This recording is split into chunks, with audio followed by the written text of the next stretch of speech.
भारत और ऑस्ट्रेलिया के मध्य आज चौथा टी20 मुकाबला खेला गया। चौथा टी20 मुकाबला भारत ने ऑस्ट्रेलिया को कंफर्टेबली 48 रनों से हरा दिया। ठीक है, यहां तक बात हो गई। लेकिन इस वीडियो में हम चर्चा करेंगे कि गिल की जो पारी है, क्या वो सेटिस्फाई थी, क्या वो जस्टिफाई थी, क्या अभिषेक शर्मा का भी 133 के स्ट्राइक रेट से खेलना जस्टिफाई था। और बात पर डिस्कशन करेंगे, बहुत सारी बातें हैं। टॉस एक बार फिर भारत हारा, इस बात पे भी डिस्कशन करेंगे। लेकिन क्या सूर्य कुमार यादव की फॉर्म भारत के लिए चिंताजनक बनी हुई है कंटिन्यूअसली पिछले कुछ समय से, या फिर जो बैटिंग ऑर्डर में लगातार चेंज करना, नंबर 3 पे आज शिवम दुबे को भेज देना, ये भी एक भारत के लिए बहुत बड़ा चिंता का विषय बना हुआ है। इस पर भी बात करेंगे। सबसे पहले बात करते हैं कि टॉस जीता मिचेल मार्श ने और पहले गेंदबाजी करने का फैसला किया। मिचेल मार्श ने अपनी कप्तानी में ये 21वां टॉस जीता, तो वहीं सूर्य कुमार यादव ने एक बार फिर टॉस हारने का रिकॉर्ड बनाने के कामयाब हुए। ऑस्ट्रेलिया में वो लगातार चौथा टॉस हारे। पहले बैटिंग मिली भारत को। भारत कैपिटलाइज करना चाह रहा था पावर प्ले को, बट गेंदबाजी जिस तरीके की हो रही थी पावर प्ले के अंदर, नॉर्थन एलिस और बार्टलेट ने मिलकर भारत को घुटनों पर टेकने के लिए मजबूर किया। भारत ने पावर प्ले के अंदर कोई विकेट तो नहीं खोया, लेकिन भारत पावर प्ले को कैपिटलाइज भी नहीं कर पाया। इसके बहुत सारे रीजंस थे, क्योंकि जो विकेट था वो थोड़ा बहुत स्लो विकेट था, और एक चीज और थी कि विकेट पर थोड़ा स्पंजी बाउंस था। स्पंजी बाउंस क्या होता है कि जो बाउंस होता है गेंद को वहीं पर रोक लेता है, रुकने के बाद गेंद किधर जाएगी, कितना बाउंस होगी, ये पता नहीं चलता। स्पंजी बाउंस में ये एक क्राइटेरिया होता है। यही सेम मैदान पर नजर आया। कभी कभी क्या थी कि जो back of the hand balls थी वाटलेट और एलिस और डॉर्सेस की, वो पढ़ पाना बहुत मुश्किल था शुभमन गिल और अभिषेक शर्मा के लिए। मैं शुभमन गिल और अभिषेक शर्मा के स्ट्राइक रेट को जस्टिफाई नहीं कर रहा हूं, मैं पिच के बिहेवियर को बता रहा हूं कि इस तरीके के पिच का बिहेवियर था जिससे बॉल को आराम से खेलना, या फिर अगर आप बॉल को तेज मारने जाएंगे तो या तो फिर वो कैच आउट होने के पूरे उम्मीद थे, या फिर उस बॉल पर कोई भी रन बनने के ना उम्मीद थे। यही हुआ अभिषेक शर्मा के साथ। अभिषेक शर्मा एक समय 6 ओवर में भारत का स्कोर 45 रन था, और इसके बाद अभिषेक शर्मा ने जैम्पा को एक बेहतरीन खूबसूरत छक्का लगाया था उस ओवर में। जब दूसरा छक्का अटेम्प्ट करने गए अभिषेक शर्मा, तो फिर वो डीप में टिम डेविड को कैच दे बैठे, क्योंकि वो बॉल क्या था, थोड़ा सा रुक के आया। और जैम्पा ने खूबसूरती क्या की उस बॉल के अंदर कि पहली बॉल लगभग 90 एमपीएच की डाली थी, 90 kph की डाली थी। इसके बाद जैम्पा ने इस बॉल में खूबसूरती क्या करी, थोड़ा सा पेस चेंज किया और बॉल को खींचा। जब बॉल को खींचा और पेस चेंज किया तो अभिषेक शर्मा उस बॉल के नीचे ही नहीं आए और उन्होंने उड़ाने की कोशिश करी, और वो डीप मिड विकेट पर कैच आउट हुए टिम डेविड के हाथ में। उन्होंने 28 रन बनाए 21 बॉलों में, 133 का स्ट्रोक, 3 चौके और 1 छक्के। जिस पिच पर अभिषेक शर्मा इस तरीके से फंस रहे थे, वहां पर एक चीज समझ आ गई थी कि ऑस्ट्रेलिया में सारे के सारे जो बल्लेबाज हैं वो इसी तरीके के हैं, मारने आते हैं, कोई रुक के नहीं खेलता, कोई एक समय नहीं लेता कि हाँ थोड़ा मैं रुक जाऊं पिच के अंदर। और पिच रुकने के बाद वहां पर अगर आप खड़े रहोगे उस पिच पर तो रन बनेंगे, लेकिन आपको खड़ा रहना पड़ेगा। कुछ समय आपको चौके मिलेंगे उस पिच पर, ऐसा नहीं कि इस पिच पे चौके नहीं मिले, लेकिन आपको पिच पर कुछ वक्त बिताना पड़ेगा, पिच की इज्जत करनी पड़ेगी। ऐसा नहीं कि एक सपाट पिच है जिसपे बिना इज्जत करे बस मारना है, वो नहीं हो सकता। शुभमन गिल, बहुत लोग शुभमन गिल को ट्रोल कर रहे हैं कि शुभमन गिल को बबरू हो गया है, शुभमन गिल को ये हो गया है, शुभमन गिल को ये हो गया। 39 गेंदों में 46 रन। हाँ, ये शुभमन गिल की प्योर बाबर आजम वाली पारी है। इस पे मैं इस पारी को बिल्कुल जस्टिफाई नहीं करूंगा। ये पारी शुभमन गिल के इंटेंट को जस्टिफाई नहीं कर रही है। शुभमन गिल ने अपनी प्लेस बचाने के लिए शुभमन गिल ने इस लास्ट चौका मारा था पावर प्ले के अंदर, फिर 14वें ओवर में एक छक्का मारा जाकर के। बिल्कुल गलत है, आपको मारना पड़ेगा चौके, आपको छक्के मारने, इंटेंट नहीं तो डबल कन्वर्ट करने पर, क्योंकि इंटेंट बिल्कुल, मैंने पूरा इनिंग देखा शुभमन गिल, इंटेंट नहीं था। हाँ, उस पिच पर अगर आपने 14 ओवर तक बैटिंग करी है तो आपको वहां 18-19 ओवर तक बैटिंग करनी पड़ेगी, क्योंकि आपने 39 पे 46 बनाए, यही 50 पे 70 कर देते तो कोई आपके इंटेंट को इस तरीके से क्रिटिसाइज नहीं करता। जो आज क्रिटिसिज्म आपको 117 के स्ट्राइक रेट पे मिल रहा है बहुत जरूरी भी है, लेकिन हाँ, ये पारी जो 46 रन की आई है ये बहुत अच्छी पारी है इस पिच के हिसाब से। इस पिच पर खड़ा होना और फिर उसको कैपिटलाइज करना, हाँ कैपिटलाइज नहीं किया शुभमन गिल ने, ये एक शुभमन गिल की कमी नजर आई। फिर जब अभिषेक शर्मा आउट हुए, इसके बाद शिवम दुबे को भेजकर एक बार फिर गौतम गंभीर ने सबको चौंका दिया। गौतम गंभीर विपक्षियों को भी चौंकाता रहता है। विपक्षी तैयार होते हैं ऑस्ट्रेलिया वाले कि चलो यार तैयार हैं हम, किसके लिए? सूर्य कुमार यादव के लिए। तैयार हैं हम तिलक वर्मा के लिए, तैयार हैं हम तिलक वर्मा के लिए बस। लेकिन सूर्य कुमार यादव ने कहा नहीं, तिलक तुम मत जाओ, सूर्या तुम मत जाओ, अरे दुबे तुम आज चले जाओ। यार ये मुझे अच्छा नहीं लगा। मैं लिटरली बता रहा हूं कि मैंने मैच देखा, बट वहां पर सूर्य कुमार यादव का ही बनता था। यार एक चीज बताओ, दुबे ने 18 बॉल में 22 रन बनाए, 122 का स्ट्राइक रेट। सूर्य कुमार यादव ने 10 बॉल में 20 रन बनाए, 200 का स्ट्राइक। सूर्य कुमार यादव के बल्ले पे अच्छे से बॉल आ रही थी। सूर्य कुमार यादव जो बॉटलेट की गेंद पे आउट हुए वो भी सेम स्पंजी बाउंस और स्लोअर बाउंसर थी, समझ नहीं पाए सूर्य कुमार यादव ने। आज सूर्य कुमार यादव अपने कलर में नजर आ रहे थे। सूर्य कुमार यादव की ये पारी मैं जस्टिफाई करूंगा, बहुत बढ़िया पारी। अगर वो अपने नंबर पे आता, खेल को जहां पर क्या हुआ, शुभमन गिल ने बहुत सारी बॉल्स को वेस्ट कर दिया था अपने घटिया से स्ट्राइक रेट को, वहां पर सूर्य कुमार यादव ने एक्सिलरेट करने की कोशिश करी और अपना विकेट दिया। वो प्रेशर में विकेट गया। अगर सूर्य कुमार यादव नंबर 3 पे आता दुबे की जगह, 18 में 22 और 10 में 28 में 42 बनाता, भाई ये एक जस्टिफाई होता इनिंग को और एक स्ट्राइक रेट भी बहुत अच्छा होता। क्योंकि वहां पे क्या था कि आपको रुकना है। हो सकता है कि सूर्य कुमार यादव एडम जैम्पा को अटैक पर देख कर ना आए, क्योंकि कभी कभी लेग स्पिन के अंदर सूर्य कुमार यादव फंस जाते हैं। लेकिन आज 2 लाजवाब छक्के मारे उन्होंने लेग स्पिन जैम्पा पर, और वो भी बेहतरीन छक्के थे।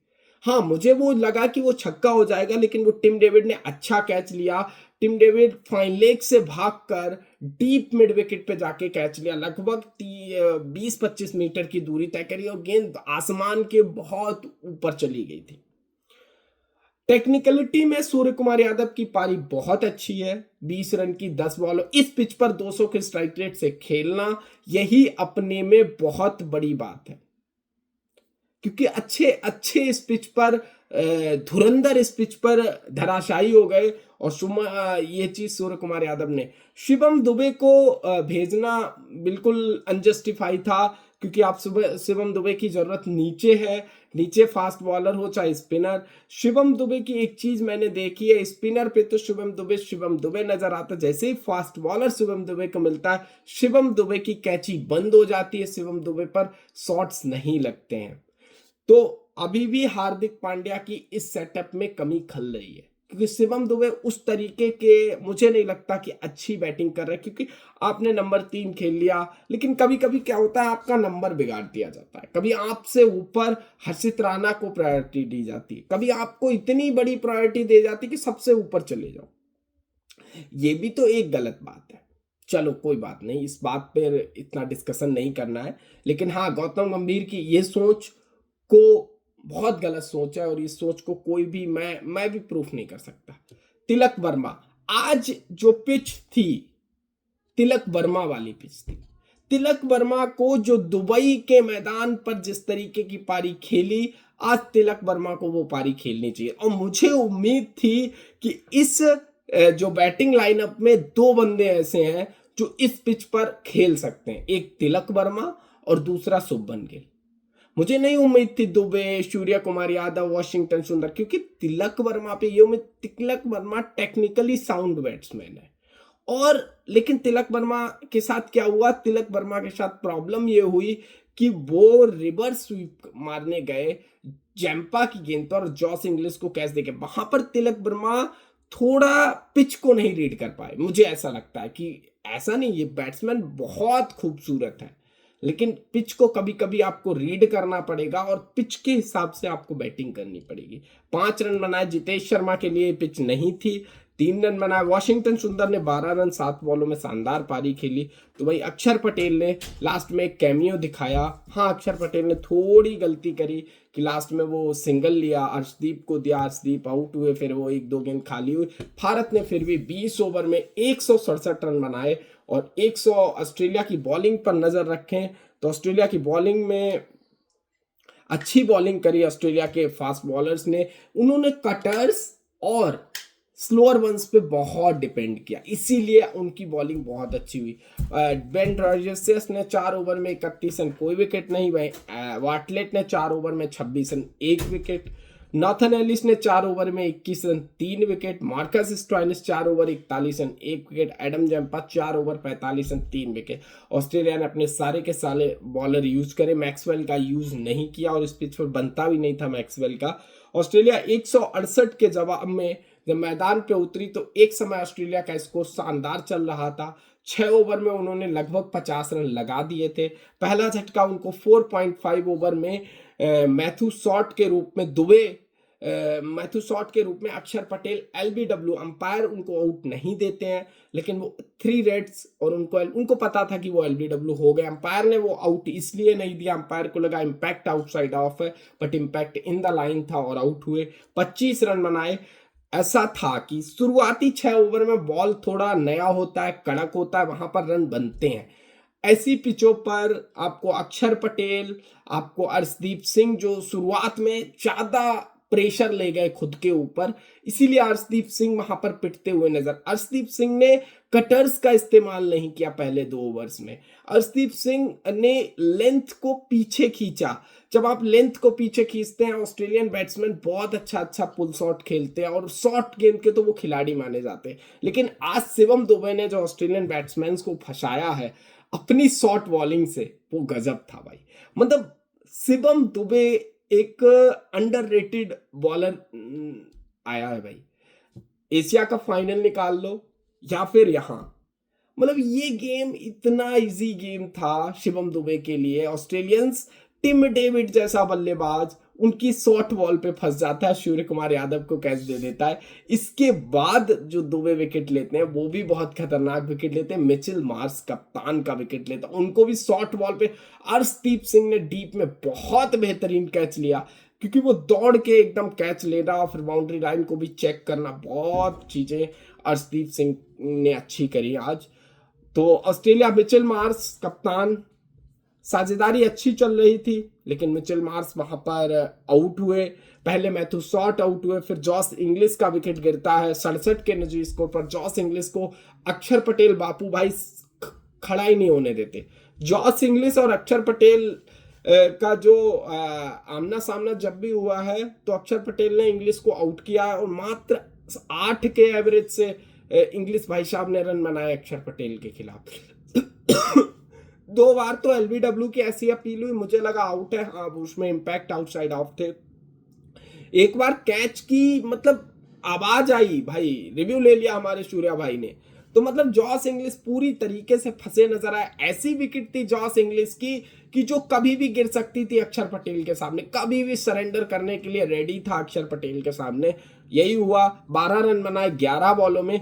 इनको भी शुभमन गिल जैसी बीमारी हुई थी और मिचेल मार्श भी कुछ ज़्यादा देर मैदान पे नहीं टिक सके, 24 बॉलों में 30 रन बनाए। इसके बाद वो शिवम दुबे की एक शॉर्ट बॉल का शिकार बन गए और ऑस्ट्रेलिया का स्कोर 9.2 ओवर में 70 रन और 3 विकेट था। ऑस्ट्रेलिया मुसीबत में तो थी ऑस्ट्रेलिया को 10 ओवर में लगभग 97-98 रनों की जरूरत थी, लेकिन टिम डेविड ने छक्कों की बरसात करनी शुरू कर दी। एक लाजवाब छक्का, फिर चौका। ऐसा लगा टिम डेविड अब मैच को ले जाएंगे, लेकिन टिम डेविड को आउट करते हैं 91 के निजी स्कोर पर शिवम दुबे ये 2 बड़े विकेट दिलाकर भारत को जीत लगभग सुनिश्चित कर सकते हैं। इसके बाद अर्शदीप सिंह 13वां ओवर डालने आते हैं और वो जॉस फिलिपी को वरुण चक्रवर्ती के हाथों कैच कराकर भारत को एक और बड़ा विकेट दिला देते हैं। इसके बाद मार्कस स्टोइनिस और ग्लेन मैक्सवेल थोड़ी पारी की संभालने की कोशिश करते हैं, लेकिन मार्कस स्टोइनिस और ग्लेन मैक्सवेल के बस से बाहर था ये मुकाबला, क्योंकि जिस तरीके की पिच थी मैं समझ गया था कि मार्कस स्टोइनिस और ग्लेन मैक्सवेल मैच नहीं जिता सकते, क्योंकि ये दोनों जो बैट्समैन है इनकी प्रॉब्लम क्या है कि इनको अगर गेंद थोड़ी भी फंस के आएगी ये बॉल को लंबा हिट नहीं मार सकते, ये धैर्य नहीं दिखा सकते उतना। लेकिन वही हुआ, ग्लेन मैक्सवेल वरुण चक्रवर्ती की गेंद पर 2 रन बनाए 4 बॉलों में, तो वहीं मार्कस स्टोइनिस को वॉशिंगटन सुंदर ने लास्ट के ओवर में सबको एलबीडब्ल्यू किया और जसप्रीत बुमराह को भी एक विकेट मिल गया। जसप्रीत बुमराह, बहुत लोग कह रहे हैं कि जसप्रीत बुमराह अपने कलर में नहीं है, लेकिन जसप्रीत बुमराह को संभल के खेल रहे हैं, सारे रन भी आ जाते हैं। यही एक प्रॉब्लम है जसप्रीत बुमराह के ओवर में। पहले ओवर में तो रन नहीं आते, दूसरे तीसरे ओवर में 8-9 रन आ जाते, वहां से जसप्रीत बुमराह का थोड़ा प्रॉब्लम हो है। अर्शदीप सिंह ने 3 ओवर में 22 रन देकर 1 विकेट लिया, वहीं जसप्रीत बुमराह ने 4 ओवर में 27 रन देकर 1 विकेट लिया। वरुण चक्रवर्ती बहुत अच्छी बॉलिंग करी इस पिच पर। या तो वरुण चक्रवर्ती या कुलदीप यादव होता ना तो वो खड़ा भी नहीं होने देता इनको। मैं सच बता रहा हूँ, कुलदीप यादव की पिच क्या है कि जो बॉलिंग है क्विक रॉन्ग वन होती है ना, वो समझ में भी नहीं आती इन ऑस्ट्रेलियंस को। 4 ओवर में 26 run 1 wicket. Akshar Patel 4 over 20 run 2 wicket. Shivam Dube 2 over 20 run 2 wicket और वॉशिंगटन सुंदर ने 1.2 ओवर में 3 रन देकर और 3 विकेट लिए और भारत को यह मैच 48 रनों से भारत ये मैच जीत गया है। हाँ, भारत ये मैच तो जीत गया है भाई लोगों। मैं किसी को जस्टिफाई नहीं किया, मैंने शुभमन गिल की पारी को, हाँ शुभमन गिल की जो पारी थी इस पिच पर, शुभमन गिल और तिलक वर्मा ऐसे बैट्समैन थे जिनकी पारी चमक सकती थी। हाँ चमकी, शुभमन गिल की चमकी भाई लोगों। और शुभमन गिल एक शानदार बैट्समैन है और शुभमन गिल की जगह पक्की है लगभग T20 सेटअप में और ODI सेटअप में, टेस्ट सेटअप में, तो शुभमन गिल कहीं नहीं जा रहा है। तो भाई लोगों, भारत के इस मैच जीतने पर 2-1 से सीरीज में आगे हो गया। अब भारत ये सीरीज तो नहीं हार सकता, लेकिन भारत अब सीरीज जीतने का सुनहरा मौका है। 5वां T20 मुकाबला जो खेला जाना है शनिवार को, क्या भारत उसे जीतकर इस सीरीज को जीतने के एंड खत्म कर सकता है या नहीं, ये देखने वाली बात होगी। आप लोग भी भाई लोगों चैनल को सब्सक्राइब कर दें, वीडियो को जरूर से जरूर लाइक करें और ज़्यादा से ज़्यादा लोगों तक शेयर करें जिससे रीच बन सके। और आप लोगों को बहुत बहुत धन्यवाद यहाँ तक वीडियो देखने के लिए। धन्यवाद।